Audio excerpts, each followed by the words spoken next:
If you like this video, you could subscribe to my channel, but let's get right to it. The Vader fan film versus Disney. First of all, I'm going to say this right now. This whole controversy was created for clickbait, okay? You know, it's very frustrating. I actually worked on a Star Wars fan film back in 2003, one of the first Star Wars fan films that came out back when the Force.net was doing like duality and all these people were posting. I worked on one called Sins of the Jedi. And let me tell you something. We were well aware back in the day that you couldn't monetize, you couldn't do anything, you couldn't sell merchandise, the whole 9 yards. And so like for this whole thing to be kind of a shocker that once it had 600,000 views or something like that, you know, Lucasfilm's branch of licensing music, which was like Warner, something. I text Pablo Hidalgo on this. And I asked him, I was like, did Disney or Lucasfilm have anything to do with this? And he said no, that it wasn't even on their radar. So this was something that was done by a branch that just handles music and whatever. But, you know, the whole idea of putting out a post like the director of this, or the guy who put this fan film out, which I saw the Vader fan film, I thought it was good. I mean, obviously it's not going to be as great because, you know, when you're only spending, and I think he said something like 120,000 Canadian dollars, which I'll be honest with you is ridiculous because you can't crowdfund, you can't pay for it. That's just ludicrous. I think when we shot our fan film in 2003, we spent $13,000, I think is what it was. And, you know, it's like, why would you spend $100,000 on that? So I kind of think his numbers are inflated because honestly, like I've got friends that have full Darth Vader costumes too. One of my good buddies, Bob Bean, another friend of mine, Barrett Stevens. And these costumes, you know, if you're hiring somebody who's going to play Vader, who owns his own costume, right off the bat, you don't have that expense of like spending, you know, $8,000 recreating a Darth Vader costume and so on and so on. You call in favors for these things. And probably he spent most of the money on visual effects because it was heavy with visual effects. But I'm not going to debate his budget. I'm here because it's a fake controversy. Like, by posting that it was claimed and all this other kind of stuff and I can't monetize on it and I never wanted to monetize on it. This was for the fans and you claimed my video and now you want to shut down my site. Why? You took all the fanboys, and I'm one of them, and you enraged them. You know, what Lucasfilm and everybody would say is the toxic fandom, which I don't believe toxic fandom truly exists. I think you've got a sector of people that are dissatisfied, like I am with The Last Jedi, and, you know, we vent about it.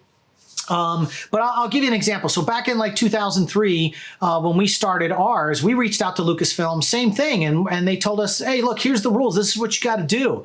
And he reached out to Lucasfilm and did the same thing. And he got the same answers. This. Can't do this, can't do this, can't do this. All right. And I want to show you. So this was a hat that my friend Rick Stow had printed up when we made our fan film, Sins of the Jedi. Okay. And we did this fan film and we had these hats printed up.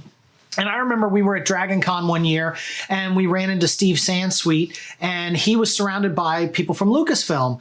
And we gave him one of these hats that says Sins of the Jedi. It's embroidered. It's a nice hat. It's a good hat. And he printed up, I think, my buddy Rick Stow, about 15 or 20 of these things. And we gave it to Steve Sansweet, and right in front of a Lucasfilm, and we told them, hey, we're doing this fan film. You know, we've got all these guys. I think we had 50 stormtroopers from the 501st that were in it. We were telling him all this stuff. We were really excited.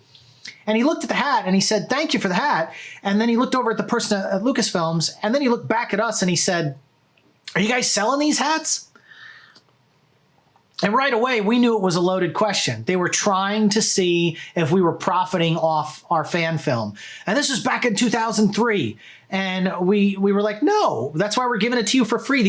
We only made up about 10 of these for like the crew members, 10 or 15 and so on. And so even back then, they were completely aware that you can't profit or make things up and sell them or profit. And you know, the thing is, if you're going to put out a fan film, have a complete original score that emulates Star Wars. But that doesn't necessarily mean it has to have cues from Star Wars, like the Imperial March and things like that, which is where the mistake was made on this movie. And if you wanted to, you could have rallied all the fans that follow Star Wars theory and just put the film out again with a different score and fix the 6 or 7 seconds that was in your film.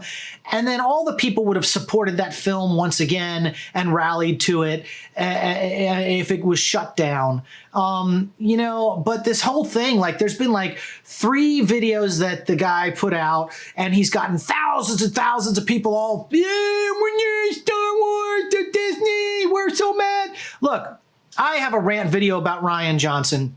And I think my points and my retorts are fair. And what's happened because of that video and manufacturing this crisis, within like 24 to 48 hours, it was repealed. The bottom line is this was a false flag Star Wars crisis in order to get clicks. And I just like everybody jumped on, and even me, I'm going to say it, jumped on trying to figure out what the hell was going on and put out their own videos. Although I'm not trashing Disney and I'm not trashing Lucasfilm because they're awesome. And, you know, I may have disagreements with things that have been going on within certain universes and all that other kind of stuff, but I would say I'm 95% positive and have been, except for The Last Jedi, on everything that they've been doing in the Mouse House. I feel like this is something that could have been resolved privately and this was all done for clicks, all done to stir the pot, take a stick and hit the hive of bees and get people all riled up. And that's exactly what you accomplished. And I think it's sad and it's weak. Go back to putting out good content on your thing. And I'll be honest with you, don't make episode 2. If you just spent 120,000 Canadian, $80,000 American on your fan film, dude, throw in the towel. That's ridiculous. That's so stupid. You know, the rule of filmmaking, which I've broken, okay? Don't use your own money. Don't work with kids and don't work with animals on your first project. And although you didn't do 2 of them, you worked with your own money and you worked in a realm that you can't make your money back. Why would you do that? Why? I don't get it. And so anyway, that's that. And if you like this video, you could subscribe to my channel and see someone who actually works in the movie industry give critiques and reviews on things. And again, it's an easy thing to do. You know, like when I reached out to Pablo Hidalgo and he gave me the response that I expected, was Lucasfilm and Disney had nothing to do with this crap. And that it was just something that a division, an arm of them did, and it was fixed. No big deal. So anyway, that's that. I'm done with my rant. Disney versus the Vader fan film guy.